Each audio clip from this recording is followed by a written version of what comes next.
Hey, good afternoon. This is Robert Cienko here. I'm going to try and do a little quick tutorial on how to weather bodies the way I do it.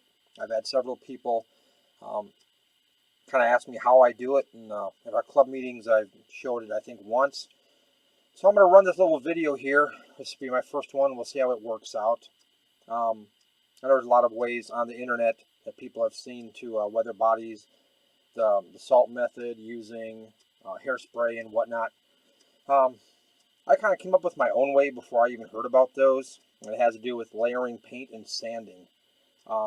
This 1940 Ford I have here, I started out with gray primer underneath, and then I used flat white. You can see there's some flat red, and then olive green. And my technique, I use the different sanding pads, um, sandpaper, files, and whatnot to achieve this. I have a couple examples here before I move on. Um, I have a 1950 51 Ford truck that I did. This is kind of a real subtle. There was gray primer with flat black and then flat white, um, and then lightly sanded down to get the effect that I want um, on the fenders and whatnot. And again, I'll go through that process as I show this.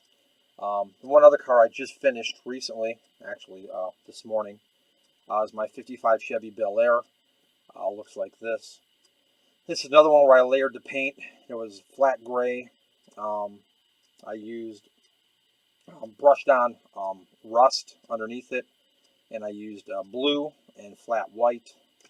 And again, with my same technique, sanding and whatnot, how I came up with this. What I'm going to do is leave these in the background temporarily as I do this. And here's one I have. I believe it's a 32 body, just a junker I had taken into our club for showing how this was done. Another one where I had 3 or 4 layers of paint, and I take my sanding pads and I sand it down. The way I do that is kind of painted this one to see how I do it. Start out with my flat gray, then there's flat black, and then I used, for this particular model, I used Krylon satin meringue. I'll let it dry. I don't use a dehydrator. I just let my paint dry 3, 4, 5 days, maybe a little bit longer. And then I just get to it. Did a little bit of an effect here with my sanding pad. But what I'll do, we'll start on the side that's clean. And I usually start with like an 1800 pad. You can see I have one here that's very worn and old. And I'll just start sanding this as I go along. I'll just sand, and I'll just keep on sanding. A lot of this I do when I'm watching TV at night. And if I'm not getting enough paint off, what I'll do is I'll come back with a piece of sandpaper. I think I got some 600 here.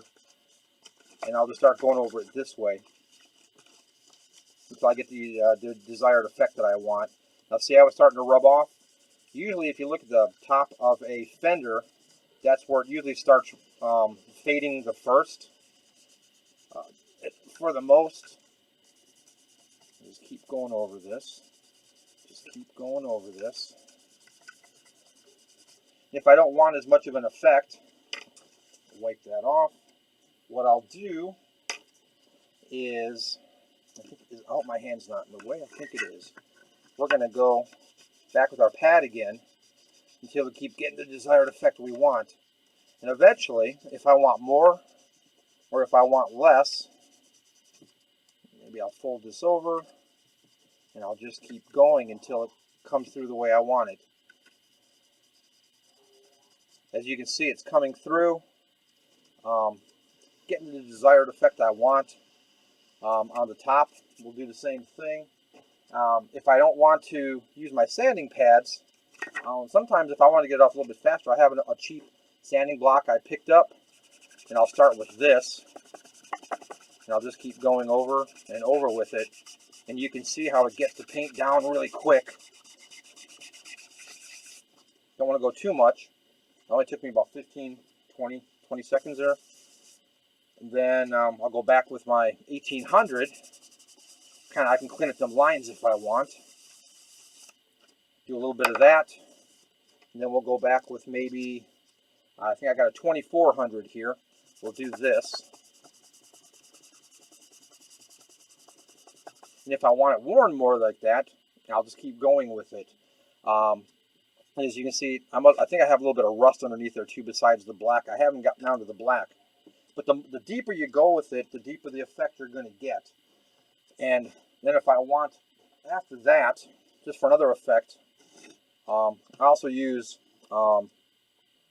charcoals left over from my daughter. My daughter's an artist, so I happen to have this bowl, and the bowl's really rough on the inside. And what I'll do is I'll just take these pastels, and I will just go like this, and I get my powder residue off it, and I can just take it with my brush, like this, nice stiff brush, and I can just go in this car, and if I want, I can just brush it, some different colors. I got some green in here, I have some gray, and we can just do this, we can just do this, and the more you keep going, the more the effect you get.